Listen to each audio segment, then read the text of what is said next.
Leitura da Bíblia.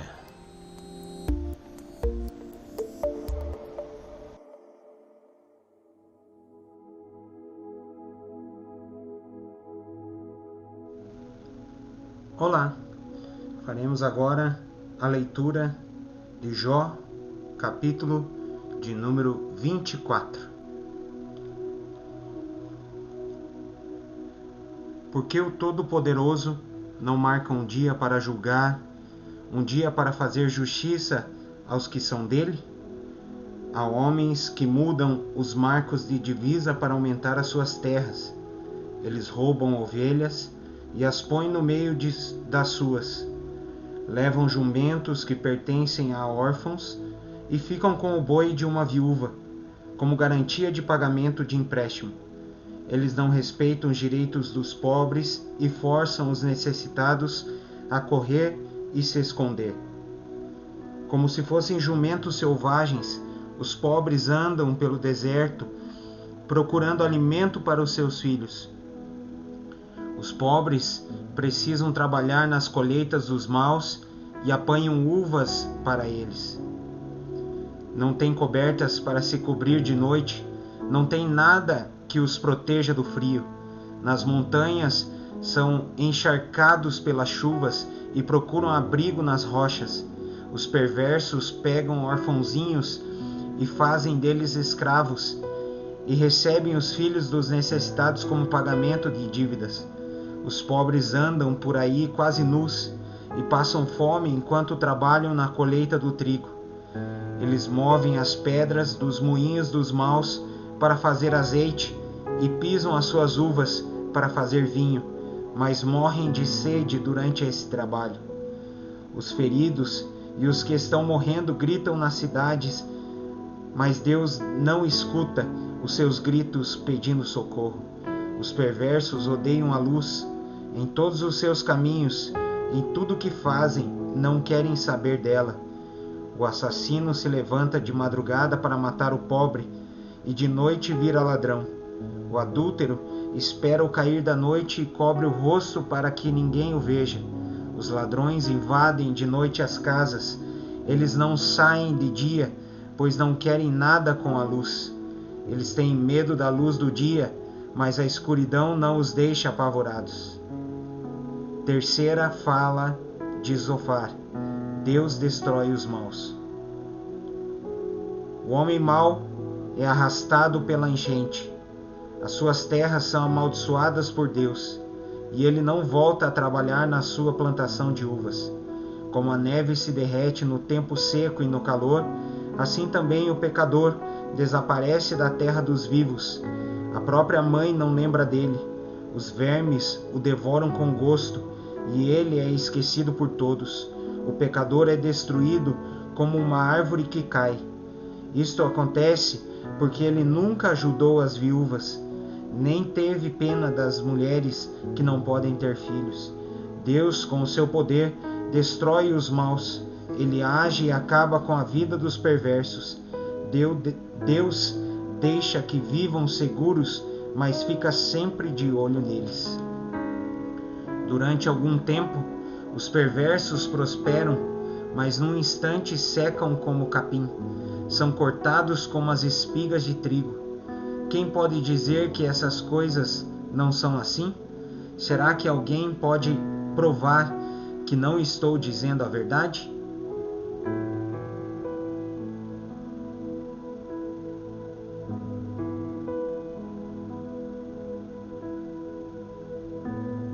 Jó, capítulo de número 25.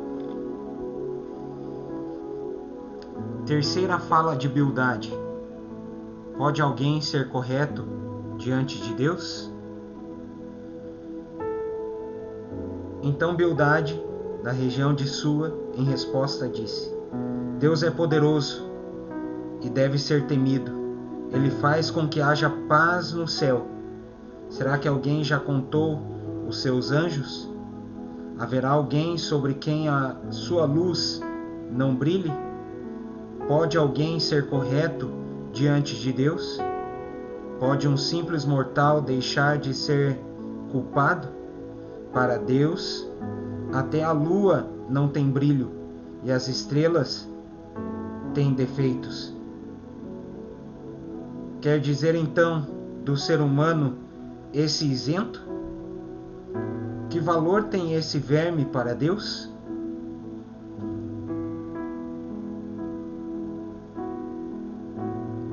Capítulo de número 26. Jó critica Bildade. Então Jó em resposta disse: Bildade, eu estou fraco, sem forças. Como você me ajuda e me consola. Como você é bom para dar conselhos e gastar a sua sabedoria com um ignorante como eu. Quem foi que o ajudou a dizer essas palavras? Quem o inspirou a falar assim? Os mortos tremem de medo nas águas debaixo da terra. Para Deus, o mundo dos mortos é aberto. Não há cobertura que o impeça de ver o que lá acontece. Deus estendeu o céu sobre o vazio e suspendeu a terra por cima do nada. Ele prende a água nas nuvens e elas não se rasgam com o seu peso. Ele cobre a cara da lua cheia, estendendo sobre ela uma nuvem. Deus separou a luz da escuridão por meio de um círculo desenhado no mar. Quando ele ameaça as colunas que sustentam o céu, elas se assustam e tremem de medo. Com o seu poder, Deus dominou o mar. Com a sua inteligência, derrotou o monstro Raabe.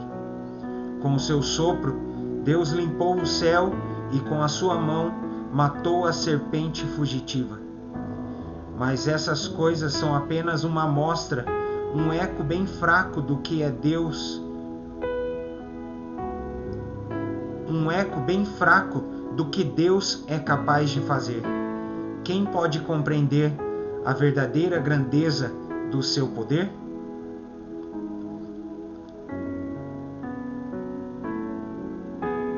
Jó, capítulo de número 27. Resposta de Jó: insistirei na minha inocência. E Jó continuou em sua fala e disse: juro por Deus, pelo Todo-Poderoso, que não quer me fazer justiça e que enche de amargura o meu coração. Juro que, enquanto Ele me der forças para respirar, os meus lábios nunca dirão coisas más, e a minha língua não contará mentiras. Nunca direi que vocês têm razão de me acusar enquanto viver.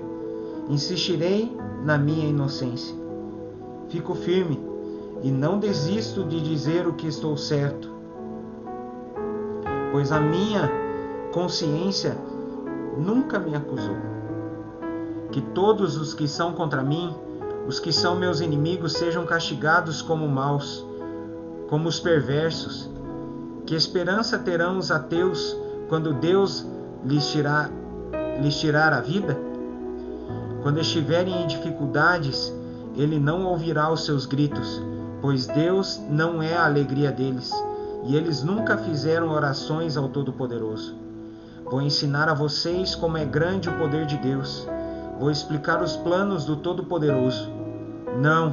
Não é preciso, pois vocês todos já viram isso. Então, por que é que ficam aí dizendo bobagens? Quarta fala de Zofar: Deus castiga os maus. Vou dizer como Deus, o Todo-Poderoso, castiga os homens maus e violentos. As suas crianças passarão fome, e os seus filhos, mesmo que sejam muitos, morrerão na guerra. Os que ficarem vivos morrerão de doença, e as suas viúvas não chorarão por eles. O perverso pode ajuntar prata aos montes, pode ter muita roupa, muita mesmo. Mas algum dia, uma pessoa direita usará essas roupas, e um homem honesto ficará com a prata. A casa que o homem mau constrói dura tão pouco tempo como uma teia de aranha, ou como a cabana de um vigia numa plantação. O homem mau vai rico para a cama, mas é pela última vez, pois quando acorda, a sua riqueza já se foi. O terror o arrastará como se fosse uma enchente, e de noite a tempestade o jogará longe. O vento violento do leste o arrancará da sua casa, soprando contra ele sem piedade, enquanto ele faz tudo para escapar. Ele corre e o vento assobia e o apavora com seu poder destruidor. Capítulo de número 28. Elogio da sabedoria. Olhos abertos para tudo o que é preciso. Há minas de onde se tira a prata, há lugares onde se refina o ouro. O ferro é tirado da terra, e das pedras se derrete o cobre. Os mineiros levam luz para debaixo da terra. Eles exploram lugares profundos e ali na escuridão procuram minérios. Longe das cidades, em lugares por onde ninguém passa, eles abrem os poços das minas e trabalham na solidão, pendurados e balançando de um lado para o outro. Por cima deles a terra produz trigo e por baixo está toda rasgada e esmigalhada. As suas pedras contêm safiras e no seu pó se encontra ouro. As águias não veem o caminho que desce para as minas, e os falcões também não o conhecem. Os leões e os outros animais ferozes nunca descem por este caminho. Os homens cavam as rochas mais duras e cortam as montanhas até o chão. Eles furam túneis nas pedras, com olhos abertos para tudo o que é precioso. Eles cavam até chegar às nascentes dos rios e trazem para a luz o que estava escondido. Mas onde pode ser achada a sabedoria? Em que lugar está a inteligência? Os seres humanos não conhecem o valor da sabedoria e não a encontram neste mundo. O oceano afirma: aqui não está. E o mar diz: aqui também não. Ela não pode ser comprada com ouro, nem trocada por prata. Não se compra a sabedoria com o ouro mais puro, nem com pedras preciosas como a ágata ou a safira. Ela vale mais do que o ouro ou o vidro. Não se pode trocá-la por joias de ouro puro. Do coral e do cristal nem se fala. A sabedoria é mais valiosa do que as pérolas. O topázio da Etiópia não se compara com ela, e ela não pode ser comparada com o ouro mais puro. De onde vem, então, a sabedoria? Em que lugar está a inteligência? Nenhum ser vivo pode vê-la, nem mesmo as aves que voam no céu. Até a destruição e a morte dizem: nós apenas ouvimos falar dela. Só Deus conhece o caminho. Só Ele sabe onde está a sabedoria, porque a sua vista alcança os lugares mais distantes do mundo. Ele vê tudo o que acontece aqui na terra. Quando Deus regulou a força dos ventos e marcou o tamanho do mar. Quando decidiu onde a chuva devia cair e por onde a tempestade devia passar. Foi então que ele viu a sabedoria e a examinou e aprovou.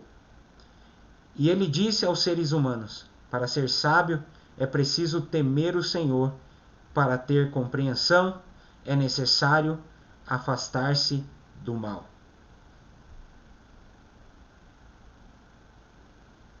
É isso aí, pessoal. Até amanhã. Deus abençoe.